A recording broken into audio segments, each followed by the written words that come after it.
Donald Trump works hard, but Melania works harder. That's right. While Donald Trump is busy making headlines, the former First Lady is quietly dropping her 256-page memoir, Melania. And though she didn't spill too much personal tea, there are definitely some juicy bits in there. Only I have my story. I know the truth. Let's start with the big one, Melania's pro-choice stance. Yep, you read that right. In her book, she makes it clear that women should have the right to choose, writing, "It's imperative to guarantee that women have autonomy in deciding their preference of having children, free from any intervention or pressure from the government." I want to decide what I want to do with my body. I think I don't want government in my personal business. Naturally, this didn't go over so well with some Republicans, especially the anti-abortion activists. I'm proud to be the most pro-life president in American history. But get this, Trump, who's been all over the map on this issue, actually told her to speak her truth. He said in an interview, "We spoke about it, and I said, you have to write what you believe." Yes, he knew my position and my beliefs since the day we met. You've got to hand it to him for standing by his wife on this one, even if it ruffled a few feathers in his party. Of course, Melania didn't shy away from defending her son Barron in the book. Remember when Rosie O'Donnell suggested that Barron might be autistic? Melania wasn't having it. She was furious and called Rosie out for cruelty. Toxic atmosphere. While Melania said there's nothing wrong with autism, she made it clear that Barron is not autistic. And just like that, she used the experience to launch her White House anti-bullying initiative, Be Best. Take that, internet trolls. We need to see what will happen in few months and what next year will bring. Even though Melania and Trump don't see eye to eye on reproductive rights, they're pretty much on the same page when it comes to the 2020 election. In her book, she echoes Trump's claims that the results were a mess and that all the votes should have been counted right on Election Day. Sound familiar?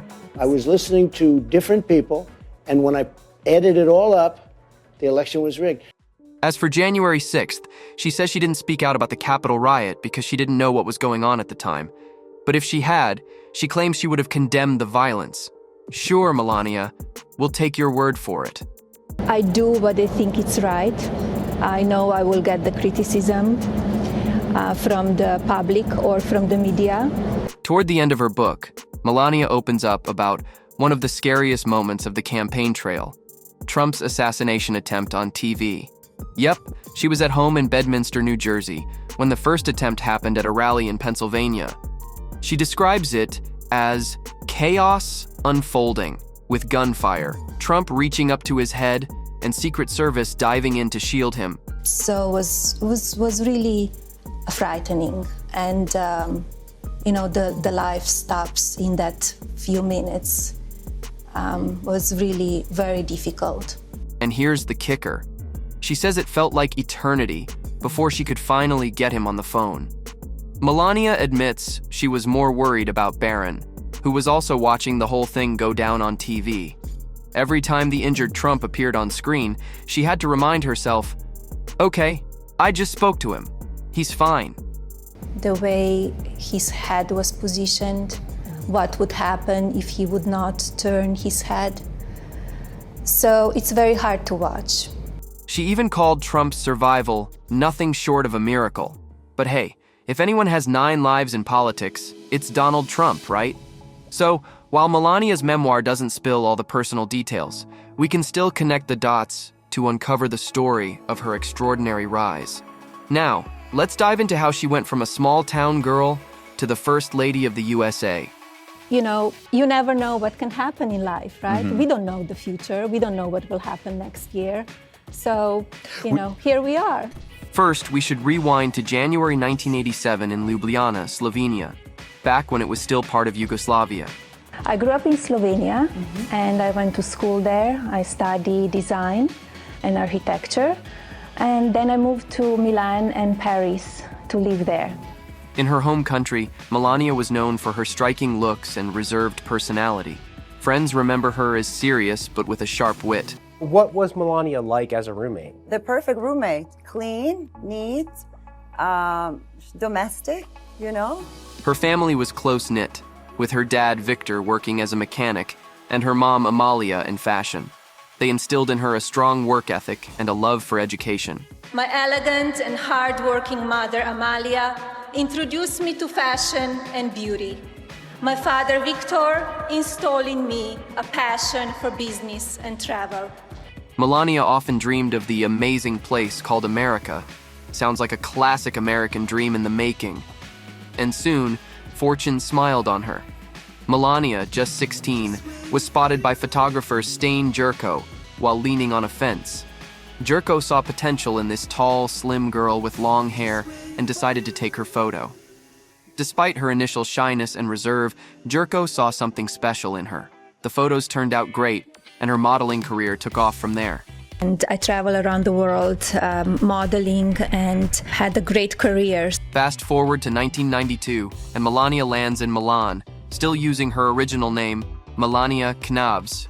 She was a bit of a risk taker, even doing a shoot where she played a fictional female US president. Little did she know, life would mirror that shoot decades later. I'm proud of it. Yes, I am. By the mid-90s, Melania is in New York with just a small apartment and big dreams. The fashion scene was wild. Think supermodels and over-the-top glamour. I arrived in New York City 20 years ago, and I saw both the joys and hardships of daily life. She had some risque photo shoots and even became the face of Camel Lights. Despite being a bit older than most new models, she made a mark with her seriousness and focus. Then came her big break in 1998, when Paolo Zampoli introduced her to Donald Trump. We met in New York. It was a fashion week, and it was a big party, so we met there. Now Trump, with his flashy reputation, didn't exactly sweep Melania off her feet right away. In fact, she famously didn't give him her number immediately. So he asked me for the number, and I said, I will not give you my number. So if you give me your numbers, I will call you. Classic move, Melania. And it turns out Trump fell for this trick not once, but twice. His first wife, Ivana, also didn't give him her number right away. Looks like Trump has a thing for a little mystery. I don't know what is Melania's problem. She just has to get over it. She's First Lady of America, but I'm First Lady Trump. Excuse me.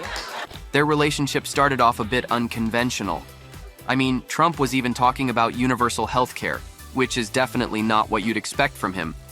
But as Melania got to know him, she realized he was serious about running for president one day. I have been with Donald for 18 years, and I have been aware of his love for this country since we first met. They eventually tied the knot in a lavish 2005 ceremony, surrounded by flowers and celebrities, but almost none of Melania's old friends were there. Guess those high-profile guest lists come with a few trade-offs. Did you feel different when they said man and wife? No. I felt that it was just so natural. By 2014, Donald Trump was so obsessed with politics that even his advisors were wondering what he was thinking. One time, on a flight to Buffalo, Trump's father-in-law, Victor, asked campaign advisor Sam Nunberg if Trump knew what being president actually meant. Nunberg quipped, "There were only two people who seriously thought Donald Trump would win the presidency, him and Melania." Were you involved in the decision of your husband to become president? We discuss a lot, yes, and I encourage him. Now it seems like Melania's life was a series of lucky breaks. But once she moved into the White House after Trump's inauguration, the media scrutinized her like never before. I think people will always judge. Maybe they will say, oh, the past that you have, the way you were modeling, that's part of the job that I was doing. I was a very successful model. Opinions on Melania are as divided as ever. Liberals see her as a figure of pity, with her tenure marked by a notable absence. Remember that cringeworthy video where she dodged Trump's hand-holding attempts? Yikes. And that awkward smile at the cameras? No wonder people think she's not exactly thrilled with her husband. You're not the first lady to have to deal with her husband's alleged infidelities. Has this put a strain on your marriage? It is not concern and focus of mine. The hashtag #I'mFreeMelania captures the sentiment of those who see her as a prisoner of her own making. And don't even get started on the conspiracy theories about her having a body double, or the criticisms of her pricey wardrobe, like that jaw-dropping $51,000 Dolce & Gabbana jacket. But Trump's die-hard fans see her as the epitome of charm and elegance. Former Trump advisor Seb Gorka gushes, "Melania truly is the embodiment of grace." Her old school friends are not buying the bimbo label. Petra Sadej, one of her childhood pals, says, "I think she's happy. She's smart enough to handle it all." I'm my own person, he's his own person, and I think that's very important. I don't want to change him, he doesn't want to change me. Melania's biography, The Art of Her Deal, suggests she's been playing the long game. The author, Mary Jordan, claims Melania used various scandals, including the infamous grab 'em by the pussy tape, to renegotiate her prenup. Classic Melania move, delay moving to Washington for a better deal. You know, I made a lot of money myself, so it's like I know how it's to work and what money means. Former friend and aide Stephanie Winston Wolkoff shared that people often see Melania as a counterbalance to Donald Trump, giving the impression she's a hostage hoping to be freed. But maybe that's not the case. As Wolkoff wrote for the Daily Beast, the truth is Melania knows and supports Donald and his viewpoints. Do you love your husband? Yes, we are fine, yes. It's what media speculate and it's gossip. It's not always correct stuff. As Wolkoff suggests, she knows exactly who she married and lives by the same principles.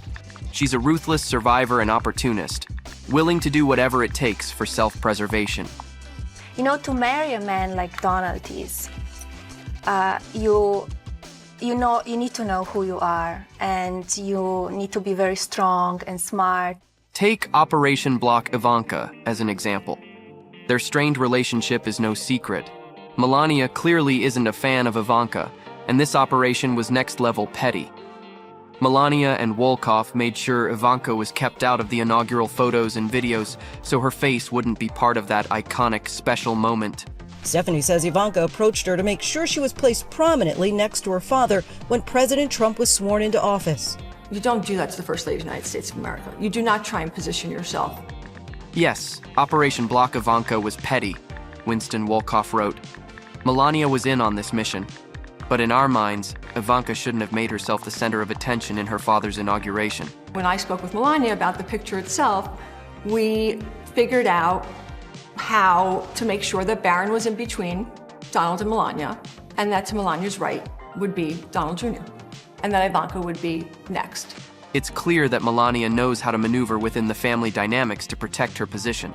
There's one First Lady, and Melania will be an unbelievable First Lady. She's a remarkable person. And now, while Trump faces trial in the Stormy Daniels hush money case, Melania is keeping a low profile.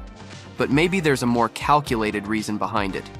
And a guy walked up on me and said to me, "Leave Trump alone, forget the story." And then he leaned around and looked at my daughter and said, "A beautiful little girl, it'd be a shame if something happened to her mom." So, after 24 years of incredible highs and lows, from her arrival in New York as a model to becoming the First Lady, Melania's story is nothing short of extraordinary. It's like the ultimate American dream, with a few nightmare twists along the way. And while it may seem surreal, one thing is undeniable. Melania Trump's rise from Sevnica to Washington, D.C. is one of the wildest American success stories ever.